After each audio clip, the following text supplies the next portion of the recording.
Everyone. I wanted to jump in and make a quick video for you today, touch base with you.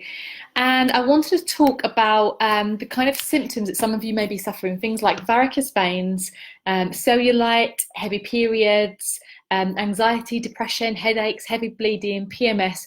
All of those symptoms can signify an imbalance in one of your hormones. So what hormone am I talking about today? So I've previously made videos for you on high and low cortisol, on low progesterone, and then today I want to talk to you about high estrogen and what that may look like in symptoms in your body and what you can do about it.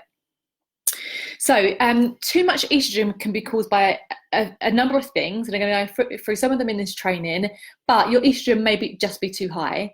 And I have spoken to you in the past about all of your hormones work together a bit like an orchestra, a bit like a symphony. And if one's out of balance, then it can kind of knock the other hormones out of balance. So if you have got insufficient progesterone, which I spoke about in another video, so you can go and find that in the unit section of this group, or you have got high testosterone, and I'm going to be talking about that in another video, that can actually cause the balance to be wrong for the estrogen in the body.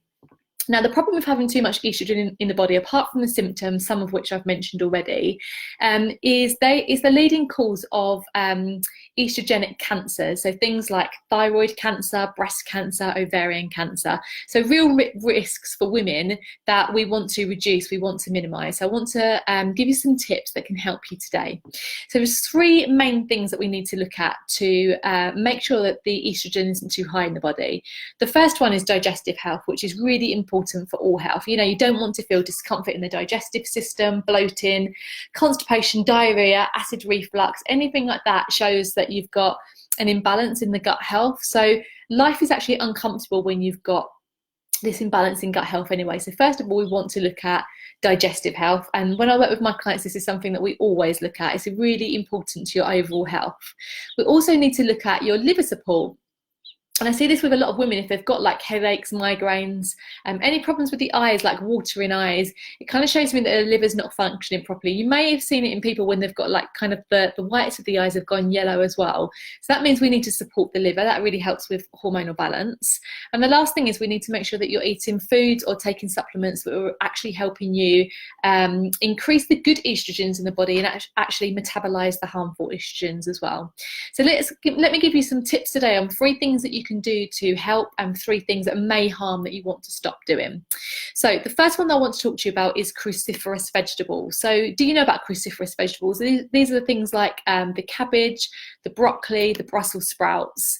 These really help to boost the good estrogens in the body and like I was saying, metabolize the ones that we don't want, those are the bad estrogens. Also, sprouted food is absolutely amazing. So when I'm talking about sprouted foods, I'm talking about things like cress that you may have grown when you're younger, that you can pick up in the supermarket really inexpensively. But you can sprout all sorts of food, and you can actually sprout cruciferous vegetables. So I've got some out of my fridge here to show you. So these are organic sprouted broccoli. Oops, just dripping a little bit. Something has just dripped on top of that, on top of the fridge. But they are lovely to add on top of salads, or even if you're having a soup to like sprinkle on the top, to add to a curry. Even if you're having a sandwich or a wrap, you could add that in to get lots of goodness to help get rid of those negative estrogens. They're really, really good for hormonal health. And the last one I want to talk to you about is adaptogens. Now, if you haven't heard that word before, it simply means that it adapts to what your body needs. So if you're feeling stressed, you'll feel less stressed if you're taking adaptogens. If your hormones are out of balance, it will help you to balance your hormones. So 2 that are particularly good for high estrogen is maca, which is also very good for energy. So I'll talk about that in my 12-week program as well, the Exhausted To Energized Method. And also ashwagandha. So maca, M-A-C-A, and ashwagandha, they're 2 brilliant adaptogens for high estrogen. Now, there's lots of things that you also may want to be avoiding, because obviously if you keep putting these negative, even if you're trying to metabolize these bad estrogens out, if you keep putting them back into the body, it's not really helping. So things that actually we want to be avoiding are the contraceptive pill. because this actually raises estrogen in the body, and the reason it does that is it distorts the balance in the gut microbiome. So I do hear with a lot of women, like around their period, they may feel that they've got digestive discomfort, even diarrhea around that time of the month. So it's kind of showing us that the gut health needs some work. Also avoiding plastics. I have spoken about this before, but some ways that you may be consuming the plastics inadvertently is by drinking water out of a plastic bottle. So you've probably heard this in maybe the media before, but particularly leaving it in the sun is really, really harmful. So the sun's rays coming onto the plastic bottle, making the chemicals leach into the water that you're then drinking, is really disruptive for the body. Another way that you may be inadvertently kind of consuming these plastics is when you drink your coffee. So if you're going to, you know, Starbucks, Costa Coffee, you're getting any kind of takeaway coffee, and you've got the hot liquid and you've got the plastic lid on top, and you're sipping it through that lid, again, you are absorbing these harmful chemicals that we want to be avoiding. Also, if you're having any kind of microwave food, so you're heating food up in plastic in the microwave, and then you're consuming the food, so it's leached from that plastic container into your food. And the last one, and again, I've spoken about this many times in the group before, but there's lots of new people, so hello to all the new people. It's toxic skincare. So we're just talking about any kind of commercial skincare here does have toxins in that do disrupt the hormonal balance. So that's another thing that you can look at, that you can look to reduce in your lifestyle. So there's 3 things that are going to help you, and 3 things that you want to be avoiding. So if you feel like you've got any problems with your gut health, some more resources that I can point you towards is I do have a free gut health training in this group.